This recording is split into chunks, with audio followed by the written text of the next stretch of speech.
¿Cómo están? ¿Es el liberalismo de Milei compatible con el cristianismo? ¿Es el liberalismo político compatible con el cristianismo? Bueno, el liberalismo de Milei es un liberalismo anarcocapitalista, no es un liberalismo clásico, y es el tema en boga ¿no? Por el tema de las elecciones acá en Argentina. Y bueno, yo creo que está bien definido que hay dos posiciones hoy a votar. Una es la de Milei. Hay un punto de sobriedad, digamos, que yo sé que todo lo que él plantea es muy difícil de aplicarlo. Es un ideal que nadie entiende cómo se puede llegar a eso, y nadie entiende cómo se aplica, y nadie entiende en qué consiste. Pero creo que hay un punto de sobriedad, porque él dice, no, yo soy minarquista, dice, en términos prácticos. En términos teóricos soy anarcocapitalista, dice. ¿Por qué? Porque él sabe que hay limitaciones grandes para poder aplicar o para poder destruir completamente el rol que tiene el Estado hoy. Por eso es minarquista, o sea,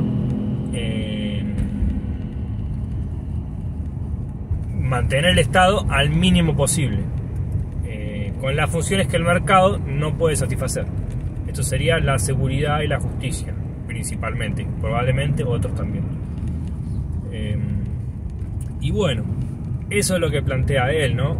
Él quiere destruir el Estado porque es el enemigo número uno del individuo y de la sociedad. Pero digamos que en su visión es un mal necesario para nosotros el Estado, ¿no? El liberalismo clásico aboga por un Estado presente, por un Estado eficiente, por un Estado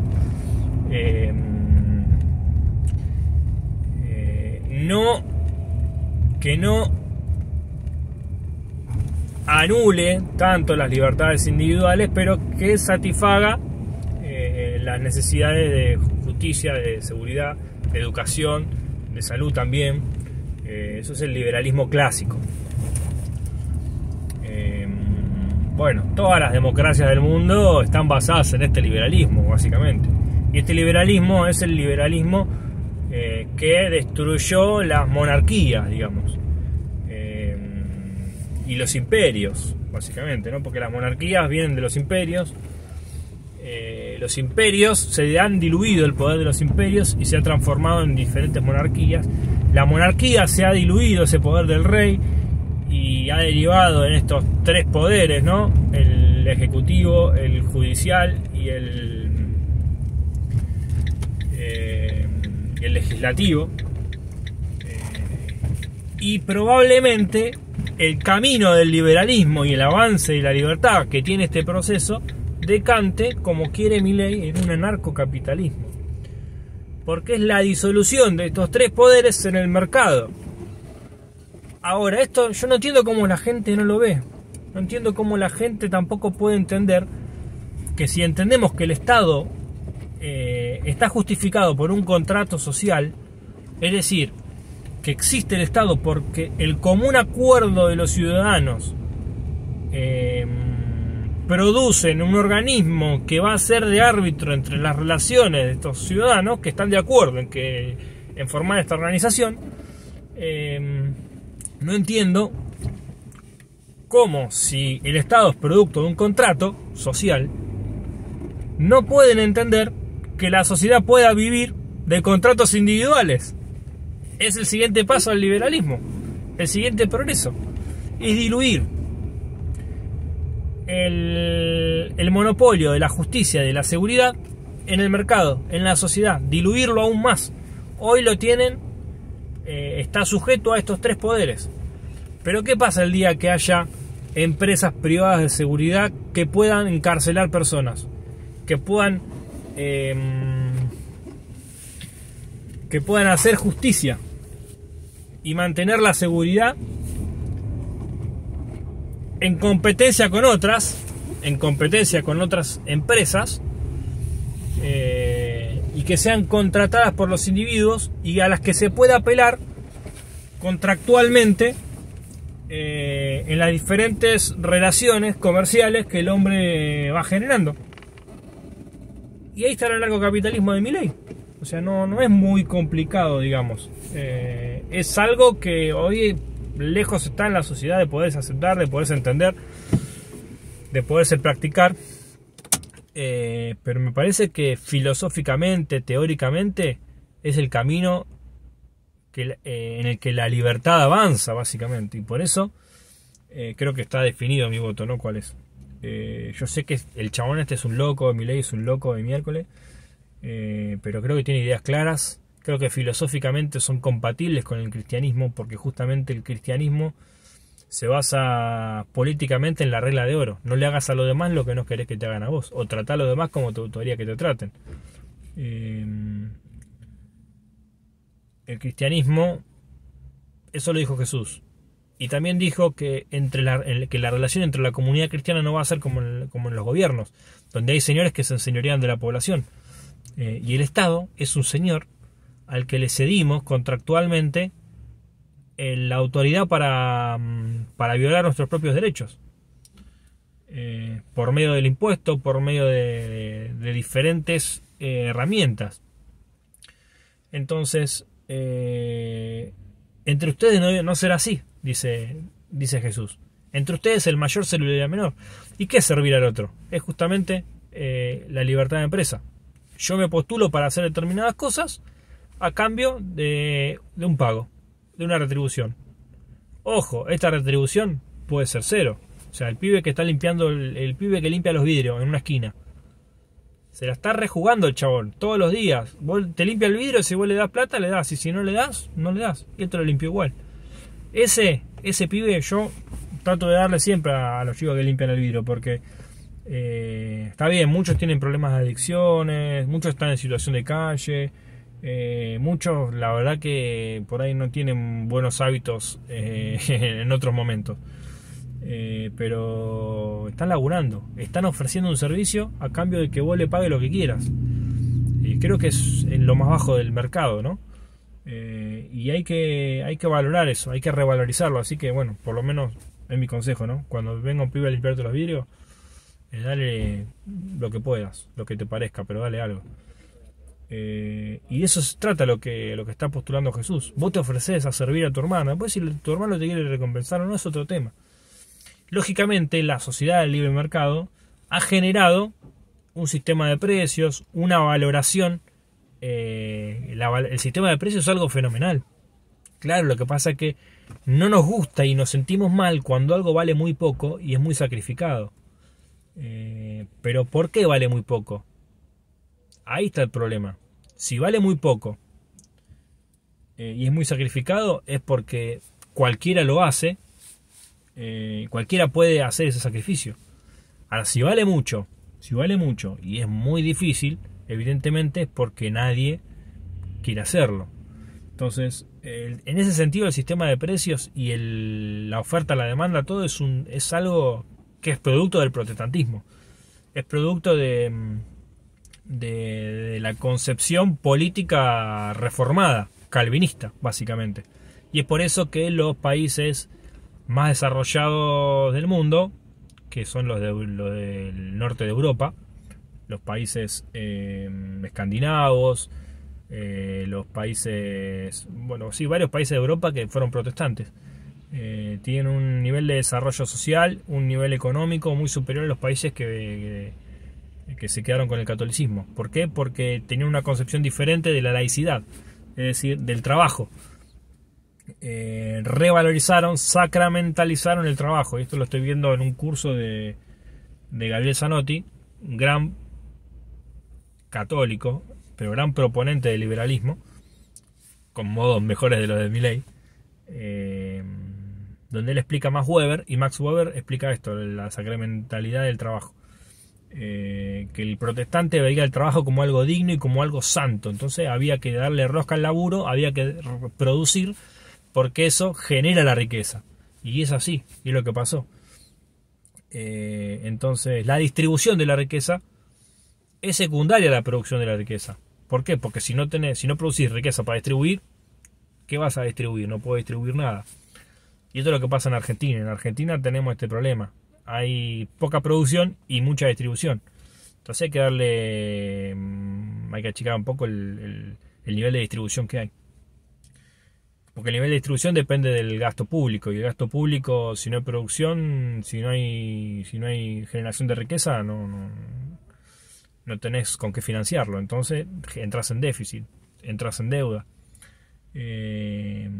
Y acá es donde hay dos posturas, digamos, muy claras en la política argentina. Está por un lado la postura de Milei, que no existía en la Argentina hasta hace... él la propuso. Estaba totalmente olvidado el liberalismo que Javier Milei propone. En cambio, tanto el PRO, Cambiemos o Juntos por el Cambio, como se llamen, y bueno, y el peronismo, básicamente demostraron tener los mismos resultados con políticas diferentes. Una es la deuda pública, que todos conocemos que Macri tomó 40.000 millones de dólares, que para lo único que sirvieron es para generar más inflación. Porque la plata de esos dólares se diluyeron. Para lo único que sirvió para que muchos argentinos, y sobre todo los que tienen mucha guita, que generalmente siempre amigos del poder, compraran dólares y vendieran sus pesos. Y eso genera más inflación porque se supone que controla el dólar, que mantiene la inflación, pero no, porque al poder comprar dólares y devolverle los pesos al Estado, le estás devolviendo plata al Estado que después va a usar en los impuestos, todo, en los impuestos, en los servicios, en el gasto público, y estás dando dólares que pediste como deuda. Entonces, ¿cómo pagas la deuda después? Con los pesos no. Tenés que ir a buscar esos dólares después. Entonces, una falsa estabilidad, que vamos a terminar pagando todo de vuelta laburando. Y después está el modo del peronismo. ¿Qué hizo? Puso las LEVAC, las LELIQ, que son, mira, te vendo papelitos de colores, vos me los comprás y yo después te lo doy dentro de un año al doble. Te pago el doble dentro de un año por los papelitos de colores que te estoy vendiendo. Que básicamente genera más inflación, porque yo saco plata del mercado de vuelta, estoy sacando plata del mercado igual que con la compra de dólares por parte del privado. Saco billetes, pero ¿qué pasa? En un año tengo que meter el doble de billetes, porque tengo que pagarte el papelito de colores que te vendí. Es una especie de préstamo invertido, ¿no? Entonces, las políticas que ha generado el peronismo y Juntos por el Cambio terminan en más inflación. Y encima, no hay una política, una administración correcta, de manera que siempre hay más déficit y hay que sacarle más plata al privado, y el privado no quiere producir ya porque lo estás ahorcando tanto que se va a una economía en negro. Al irse en una economía en negro, esa plata no se cobra impuesto y el Estado no tiene control sobre esa economía. Y así la economía se va a plomo, ¿no? Se desploma. Entonces, creo que la salida de la propuesta de Milei es importante para la Argentina. Es verdad que no se pueden muchas medidas aplicar de entrada porque no estamos preparados. No estamos preparados para vivir lo que Milei propone. Pero que no estemos preparados no significa que no sea un camino viable. ¿Por qué? ¿Cuál es la diferencia entre que una empresa privada contratada por un ciudadano secuestre una persona y la meta en un calabozo si es por una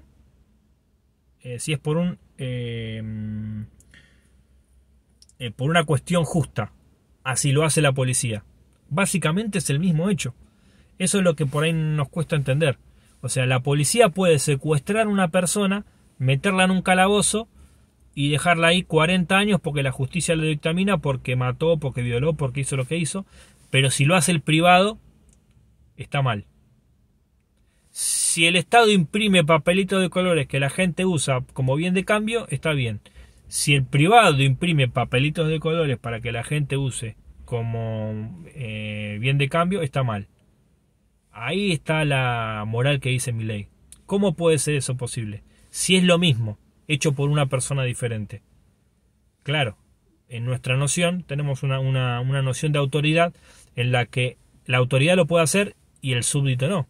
El que se sujeta no puede hacer eso. Pero justamente ese es el avance del liberalismo. Antes lo podía hacer el imperio, después lo podía hacer el monarca. Después lo hace el Estado subdividido en 3 diferentes poderes. ¿Cuál es el próximo paso? Que lo haga la sociedad. Entonces la libertad avanza en ese camino. Lo que pasa es que es muy difícil que la sociedad pueda entender estas ideas, ¿no? Porque el Estado es el producto de un contrato social en el que los ciudadanos se pusieron de acuerdo y generaron una organización que va a tener el monopolio de la seguridad y la justicia. Entonces, si la ley es un contrato hecho entre ciudadanos en el que nos obligamos mutuamente a que ese ente viole nuestros derechos, el derecho a la libertad, a la propiedad y a la vida, si es necesario, porque estamos dispuestos a aceptar que un policía mate si es para cuidar a una persona, que la pueden matar. Entonces, ahí fíjate cómo la sociedad avala la violación del derecho a la vida del delincuente. Y eso por un contrato social. Entonces, ¿por qué no podemos entender que un contrato entre 2 individuos y el incumplimiento de ese contrato se derive en que otro individuo aplique la seguridad o aplique la justicia por sobre esos 2? Lo que va a terminar redundando en la violación del derecho natural a la vida, a la propiedad o a la libertad de ese individuo que incumple su contrato. Y eso básicamente, esa violación, es básicamente la que ejecuta los tribunales, el Estado. Entonces, debería ser entendible que si el Estado es el producto de un contrato social, los contratos puedan ser ley en una sociedad con más libertad. Los contratos tienen cláusulas. Estas cláusulas pueden llamar en su incumplimiento a diferentes empresas que pueden estar ejerciendo el rol que el Estado tiene al implementar seguridad y al implementar justicia, ¿no? Y estas empresas pueden estar compitiendo entre sí por quién genera mejor seguridad y mejor justicia a menor costo, ¿no? Y esto sería el ideal de Milei, el anarcocapitalismo. Está en la sociedad preparada. Me parece que esto es algo que no se puede vivir hoy. No se puede vivir hoy. Costó mucho que la democracia surja y patee a un costado de la monarquía. Costó mucho. Y creo que el anarcocapitalismo es el siguiente paso, pero va a costar mucho también. Y probablemente cueste sangre también. Probablemente. Espero que no. Dios quiera que no. Espero que esa revolución se haga desde abajo y desde la paz. Y creo que puede llegar a ser así, ¿no? Pero probablemente sean perseguidos lo que quieran este modelo, porque justamente se ha perseguido, siempre los poderes han perseguido los que quieren la libertad de la sociedad. Y esto justamente es lo que la Biblia también un poco muestra, ¿no? Cómo el pueblo de Israel fue perseguido por los egipcios que no querían liberar de la esclavitud a los hebreos, cómo el Imperio Romano ha perseguido a los cristianos que querían salir del yugo del señorío del César, porque César no es más mi señor es Jesucristo. Entonces Roma entendió eso como sublevación. Y bueno, el liberalismo político llegó de la mano de John Locke, un filósofo protestante inglés, que postuló que el Estado era un contrato social, estaba fundado en un contrato social, Bueno, no me acuerdo si era el contrato social, pero sí postuló el orden de los tres derechos naturales: la vida, la propiedad y la libertad. Y de hecho, John Locke escribió un libro que se llama la razonabilidad del cristianismo, donde hace apologética del cristianismo. O sea, es un filósofo cristiano protestante defendiendo el liberalismo político, y se lo llama el padre del liberalismo. Entonces, ahí está el punto, y creo que es donde se entiende que realmente el cristianismo es compatible con el liberalismo político. Lo que pasa es que hay que ver cómo se implementa, y las democracias cómo trabajan en base a la jerarquía de aplicación de estos tres derechos y su correspondiente violación ante el incumplimiento del respeto de estos derechos por parte de los ciudadanos con otros ciudadanos. Entonces, bueno, creo que más o menos está un poco claro la idea. Hay muchos puntos por ahí para abordar todavía, pero bueno, yo creo que está cantado mi voto, ¿no? Pero bueno, me gustaría escuchar qué opinan y trabajar este asunto, y poder empezar a meterme un poquito de algunas charlas que tengan que ver con el cristianismo, con la política, para ver cómo abordamos estas ideas los cristianos, ¿no? Bueno, espero que sirva.